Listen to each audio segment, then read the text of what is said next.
Amphibians are ectothermic animals defined by their dual lifestyles, typically aquatic and gill-possessing in their infantile stages, transitioning into a more terrestrial being and acquiring lungs in their adult stages. Animals that fall into this class include frogs, toads, newts, and salamanders. The familiar frogs, toads, and salamanders have been present since at least the Jurassic period. Amphibians are some of the longest surviving species on the planet. In recent years, however, their existence has been threatened. With the human population increasing, more and more resources are being exploited and used up. Waterways are being polluted, affecting an amphibian's ability to reproduce, given they lay their eggs in those very water sources.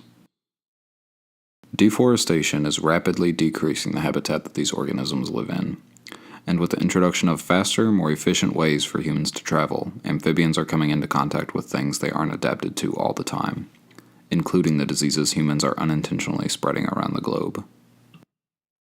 There are many diseases threatening the continued existence of the more than 7,000 known species of amphibians on the planet, but one of the most lethal is a fungal infection known as chytrid. Chytrid is a type of fungus with over 1,000 different species that lives in water or very moist environments. Chytrids are one of the oldest and most primitive types of fungi that feeds on dead and rotting organic matter. Different species of chytrid are parasites living on plants or invertebrate animals. In 1999, a species of chytrid was discovered to have harmful effects on the skin of amphibians, called Bacterocochytrium dendrodactylis, or BD for short. The rough translation of the scientific name is simply frog chytrid. So far, BD has not been observed to infect other invertebrates. It only affects amphibians. BD was first discovered when a very rapid decline of amphibian populations was observed in several continents worldwide. It has since been deemed an etiologic agent, meaning it is transferred through bacteria, viruses, fungi, or other disease-causing microorganisms. The earliest case of chytrid was discovered on the African continent in 1938 and showed no significant difference across species, region, season, or time period. It remained a stable endemic infection in southern Africa for approximately 23 years before it was found outside of Africa. Heavy international trade to and from Africa is the most likely reason chytrid was able to escape and infect other areas. It was not until 15 years ago that BD was identified and adequately described, by which time it had spread across dozens of countries. Millions of live amphibians are traded internationally every year. They are moved through the exotic pet trade, biomedical research, and human consumption, providing ample opportunity for BD to spread around the world very quickly. Since its discovery in 1999, BD has been found in both wild and captive amphibian populations on every continent home to amphibians. It is actively spreading through South, Central, and Western North America, the Caribbean, Australia, and Europe. Although it has been found in Africa, Asia, and Eastern North America, it does not seem to be rapidly spreading as in other areas. BD is absent in Madagascar, Borneo, and New Guinea.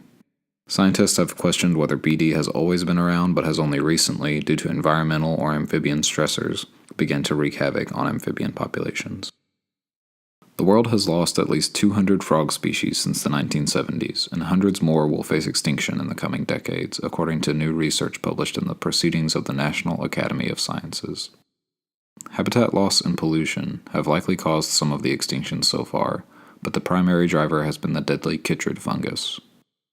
The fungus attacks the epidermis and interferes with breathing and water intake, and is fatal in many amphibian species. It has previously been blamed for at least 100 extinctions, although that number is probably much higher. The impacts of habitat loss, pollution, and the introduction of chytrid to amphibian populations around the world has resulted in more than 1/3 of the amphibian population being globally threatened. A Panamanian park, for example, has lost 40% of its amphibian species in the last decade, with many species dying out before scientists even knew about their existence, according to research published in the Proceedings of the National Academies of Science, USA. According to the IUCN Red List, nearly 1/3 of the world's 5,532 anurans, or frogs and toads, are threatened with extinction. Most of these catastrophic declines are due to an infectious fungus, chytrid.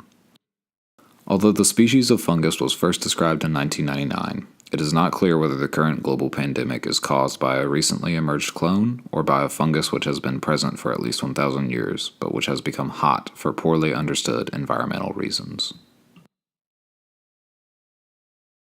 The anthropogenic nature of the fungus's rapid spread causes ethical concern for how we should approach the situation. Without human intervention, it is possible that the Chytrid fungus will continue to spread at an alarming rate and cause the mass extinction of many species of amphibians. If nothing is done, we may watch the removal of a species that has been around since the Jurassic period. We can sit back and do nothing and allow natural selection to take place and hope that a resistance to the fungus will arise like it has in the Sierra Nevada yellow-legged frog. This is a species that managed to recover after developing resistance to the fungus.